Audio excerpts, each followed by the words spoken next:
முல்லா நசுருதீன் என்ற ஒரு பெரிய அறிஞர் இருந்தார். அவர் தன் வாழ்க்கையில பல விஷயங்களை நிகழ்த்தி அன்று வாழ்ந்த மனிதர்களுக்கு தான் சொல்ல வந்த நல்ல கருத்துக்களை போதித்துக் கொண்டிருந்தார். அப்படிப்பட்ட ஒரு சுஃபி ஞானி தன்னுடைய சீடர்களோடு ஒரு திருவிழா நிகழ்ச்சிக்கு போறாங்க. அப்போ அந்த நிகழ்ச்சியில பொதுவா திருவிழான்னா பல வேடிக்கைகள் இதெல்லாம் நடக்கும். அங்க இந்த அம்பு விட்டு ஒரு குறிப்பிட்ட இலக்க போய் அடிக்கணும். அப்படி ஒரு விளையாட்டு அங்க நடந்துட்டு இருந்தது. இவர் தனது சீடர்களோட அந்த இடத்துக்கு பயணிக்கிறாரு. பயணித்தவர் அங்க எல்லாரும் நிறைய இந்த கேளிக்கைகளை விளையாட்டுகள்ல இருக்கிறவங்க அதை பண்ணிட்டு இருக்காங்க.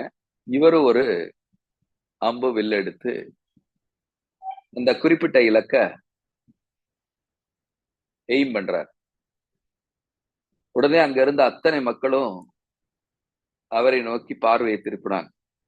காரணம், ஒரு சுஃபி ஞானி அம்பை எய்ய போறாரு அப்படின்னா ஏதோ ஒண்ணு அவரு நமக்கு சொல்ல போறார், அல்லது ஏதோ ஒரு ஆச்சரியத்தை நிகழ்த்த போகிறார். அது என்னன்னு நாம கட்டாயம் தெரிஞ்சுக்கணும்னு எல்லாருடைய பார்வையும் அதை நோக்கி திரும்புது. அவர் அம்பை இழுத்து விடுறாரு. அது அந்த இலக்குக்கு முன்னாடியே பாதி தூரத்திலே டபான் கீழே விழுந்துரும். உடனே சீடர்கள் எல்லாம் தலையை குனிஞ்சிட்டு மெதுவா சிரிக்க ஆரம்பிக்கிறாங்க. சுத்தி இருக்க மக்கள் எல்லாம் ஏளனமா, ஏன்னா அவங்க என்ன எதிர்பார்த்திருப்பாங்க, ஒரு பெரிய ஞானி ஒரு தெளிவா அவரு ஒரே ஷாட்ல கரெக்டா அந்த இலக்க அடிச்சிருவாரு அப்படின்னு சொல்லி. ஆனா அவரு என்ன பண்ணாரு, முட்டாள்தனமா எல்லாரும் சிரிக்காதீங்க, ஒருத்தன் தன்னுடைய இலக்க நோக்கி தெளிவில்லாத சிந்தனையோடு இருந்தான்னா அவனுடைய வாழ்க்கையில இப்படித்தான் நிகழும். அதாவது பாதியிலேயே ஃபெயிலியர் ஆயிடும், அந்த இலக்கை அவனால அடைய முடியாது என்பதை நீங்கள் புரிந்து கொள்வதற்காக நான் இதை செய்து காட்டினேன் அப்படின்னு சொல்றாரு. உடனே மக்கள் எல்லாம் ஏற்றுக்கொள்ளுகிறாங்க. ஆமா ஆமா, அவர் சொல்றது கரெக்ட்.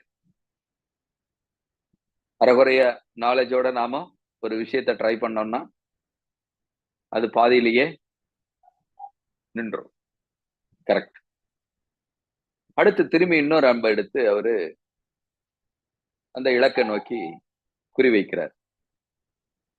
உடனே இவங்க எல்லாம் திரும்பி அலர்ட் ஆயிடுறாங்க. ஓ சரி, இந்த முறை அவர் சரியா நிச்சயம் ஏதோ பண்ணிடுவார், நாம வெயிட் பண்ணி பார்ப்போம்.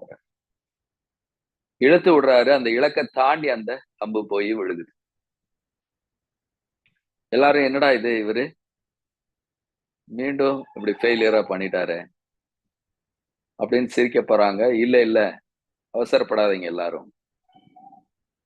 ஒருத்தர் அதீதமா தன் இலக்கை பற்றி அளவுக்கு அதிகமா அதீதமா சிந்தனையும் முயற்சியிலையும் தெளிவில்லாத நிலையில முயற்சி செய்தா அது என்ன ஆகும்னா அதை தாண்டி பல தவறுகளை அவர் விளைவித்து விடுவான் என்பதற்கான உதாரணம் இது. அதுக்காக தான் இதை செய்தேன் அப்படிங்கிறார். மூன்றாவது அதே போல வில் எடுத்து அம்புல தரிக்கிறாரு. இலக்கை நோக்கி விடுறாரு. அது என்ன ஆகுது அப்படின்னு சொன்னா சரியா போய் இலக்குல அடிச்சிருது. மக்கள் எல்லாம் எதிர்பார்க்கிறாங்க, அவர் ஏதோ சொல்லுவாரு, இதுல ஏதாவது கருத்து சொல்லுவாரு அப்படின்னு சொல்லி. அவர் அமைதியா போய் அந்த நிகழ்ச்சி நடத்துனர் இருக்கார் இல்லையா, அந்த இலக்க அடைஞ்சா அல்லது கரெக்டா நம்ம விட்டு எழுதிட்டா அவருக்கு ஒரு பிரைஸ் கொடுப்பாங்கல்ல, அந்த பிரைஸ கொடுன்னு கேட்கிறார். அந்த நிகழ்ச்சி ஒருங்கிணைப்பாளர் சொல்றா, அது எப்படி முடியும், நீங்க 3 முறை 2 முறை ஃபெயிலியர் ஆகி 3வது தானே சரியா அடிச்சிருக்கீங்க. சோ அதற்கான வாய்ப்பு இல்ல. அதற்கு அவர் சொல்றாரு, இல்ல, இல்ல. முதல்ல விட்டவன் தன் இலக்கை பற்றி தெளிவில்லாத அறிவோடு விட்டவனுடைய அம்பு. 2வது போச்சு பாருங்க. அது அதீதமா இலக்கை பற்றி தெளிவில்லாம அதீத வேகத்தோடு செயல்பட்டவனுடைய அம்பு. 3வது விட்டதுதான் நான் போட்டது. அதுக்கு நீ பிரைஸ் குடுத்துதான் ஆகணும் அப்படின்னு சொல்றாரு. இப்படி இந்த கதை முடியுது. அன்பர்களே, நாம ஒவ்வொரு நாளும் இது போல பல விஷயங்கள நீங்க கூர்ந்து கவனிச்சீங்கன்னா, அது சக்சஸ்ஃபுல்லா இருந்தா அதனுடைய முழு கிரெடிட்டும், அதாவது அதன் முழு பொறுப்பையும் நாம எடுத்துக்கொள்கிறோம். அதில் பெருமைப்படுகிறோம். மாறுதட்டிக் கொள்கிறோம்.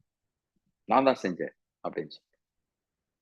அதுவே ஃபெயிலியரோ, நாம் எதிர்பார்த்த நிகழ்வோ நடக்கல அப்படின்னு சொன்னா, அதற்கு பல காரணங்கள நாம கற்பிக்கிறோம்.